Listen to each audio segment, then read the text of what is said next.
Dua kapal Angkatan Laut Amerika Serikat dilaporkan berlayar melalui Selat Taiwan dekat China.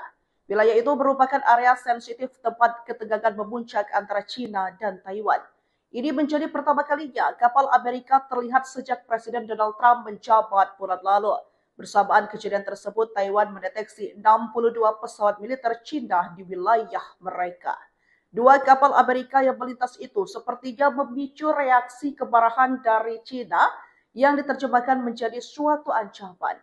Juru bicara Kementerian Pertahanan Taiwan, Sun Linfang, menepis anggapan tersebut dan mengatakan Taipei mendukung kebebasan navigasi di Selat Taiwan.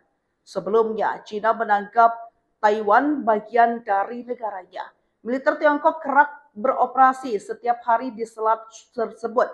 Walaupun Presiden Taiwan Lai Ching-te menolak klaim kedaulatan China dan mengatakan bahwa hanya rakyat Taiwan yang dapat memutuskan masa depan mereka.